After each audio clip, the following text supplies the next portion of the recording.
अस्सलामुअलैकुम, मैं हूं समरा हाशमी और आप देख रहे हैं cooking with peace YouTube channel. तो जी आज आपको कोफ्ता स्पैगेटी सिखा रही हूं। माशाल्लाह बहुत मज़ेदार बनती है। ये दूसरी स्पैगेटी की निस्बत कुछ डिफरेंट तरीके से बनती है। वीडियो आपने मुकम्मल देखनी है और इसे लाजमी ट्राई करना है। चलें जी रेसिपी की तरफ चलते हैं। सबसे पहले यहाँ मैं बीफ कोफ्ते ले रही हूँ, फ्रीज़ किए हुए 6 अदद ले रही हूँ। ये भी कोफ्ते मैंने घर पे फ्रीज़ किए हैं, खुद बनाए हैं। इसकी रेसिपी चैनल पर मौजूद है। मैंने कोफ्तों का सालन भी बहुत ज़बरदस्त सिखाया है, आप वो भी चैनल पर देखिए। एक छोटा सा प्याज ले लेंगे, बारीक चॉप कर लेंगे और एक मीडियम सा टमाटर ले लेंगे, उसको क्यूब्स में कट कर लेंगे। चलें जी बनाना स्टार्ट करते हैं। सुन्नत नबवी है, धुले हुए बर्तन को धो के इस्तेमाल करें। बर्तन को मैंने धो लिया है। 2 से 3 खाने के चम्मच इसमें कुकिंग ऑयल डालेंगे, चॉप किया हुआ प्याज डालेंगे और जस्ट 2 से 3 मिनट तेज़ आंच पे फ्राई करेंगे।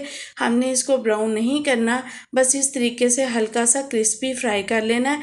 फिर इसमें हमने टमाटर ऐड कर देने हैं। फ्लेम आपने फुल अभी तेज़ रखनी है और कढ़ाई बर्न नहीं होगी। हल्का सा जो जला हुआ इफ़ेक्ट आएगा, उसका स्मोकी फ्लेवर बहुत टेस्टी आएगा।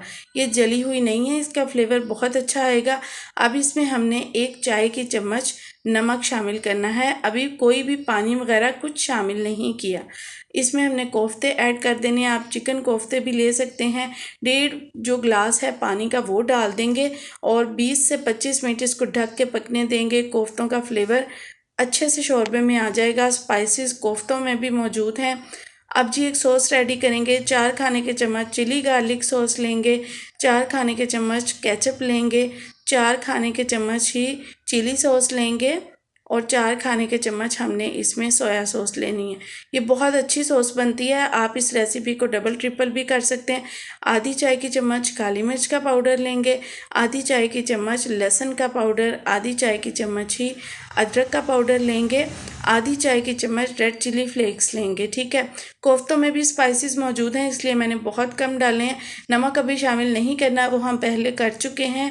और यहाँ पर 1 खाने का चम्मच या 2 खाने के चम्मच ले लें आप सफ़ेद सिरका लेंगे। 20 से 25 मिनट हो गए हैं। ये देखें कोफ्तों में बहुत अच्छा जो एक फ्लेवर होता है ना, वो शोरबे में आ चुका है अल्हम्दुलिल्लाह।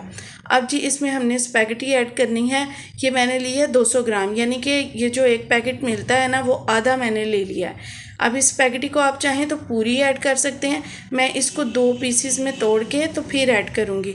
आप कोई से भी नूडल्स इसमें ऐड कर सकते हैं। वो जो एक चाउमीन स्पेशल नूडल्स मिलते हैं, हाका नूडल्स के नाम से, आप वो भी ऐड कर सकते हैं। ठीक है, लेकिन आपने अलग से बॉईल नहीं करना है। जैसे आपको सिखाया है वैसे करने हैं। ये शोरबे में पकेंगे और इसका टेस्ट बहुत ज़बरदस्त आएगा।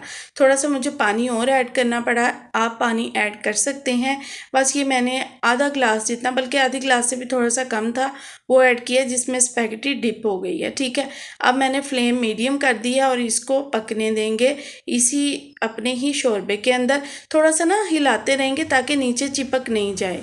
और इसका फ्लेवर इतना माशाल्लाह ज़बरदस्त होता है। और आपने थोड़ी सी चेक कर लेनी है ये कुक हो गई है। मैं वैसे आपको टाइमिंग बता देती हूँ कुक होने के लिए।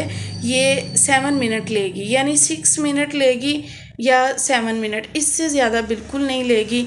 अब जी जब थोड़ा थोड़ा इसमें पानी रहता हो तो ये जो सॉस रेडी की है वो डाल देनी है आपने। जी cooking with peace YouTube channel को सब्सक्राइब कर देना है ताकि मेरी हर नई वीडियो का नोटिफिकेशन आपको जल्दी से मिल जाए। मेरी रिटर्न रेसिपीज़ आपको from passion to plate Facebook group पे मिल जाएंगी और एक और मेरा ग्रुप है कुकिंग विद पीस के नाम से फेसबुक पे, आप वो भी ज्वाइन कर सकते हैं। अच्छी तरह सॉस मिक्स करने के बाद मैंने इसमें हल्का सा कलर का टच दिया है। मैंने इसमें ज़र्दा कलर थोड़ा सा ऐड किया है। और आपने पानी बिल्कुल सारा ड्राई नहीं करना, जैसे आप ये देख रहे हैं ना जूसी सा, वो रहने देना है। क्योंकि जब आप फ्लेम ऑफ करेंगे तो तब भी वरना ये बिल्कुल स्टिकी सी हो जाएगी, चिपक जाएगी। आधी चाय की चम्मच चाट मसाला पाउडर और आधी चाय की चम्मच काली मिर्च का पाउडर मैंने फिर से ऐड किया है। और ये देखिए माशाल्लाह कितनी ज़बरदस्त है और इसे खाने का बहुत माशाल्लाह मज़ा आया। कोफ्ते इतने प्यारे सॉफ्ट हो गए थे और जिस तरीके से मैंने फ्रीज़ किए हैं ना, आपने वो तरीका देख लेना। रेसिपी ट्राई कीजिए। मुझे समरा हाशमी को दुआ में याद रखिए। अल्लाह हाफिज़।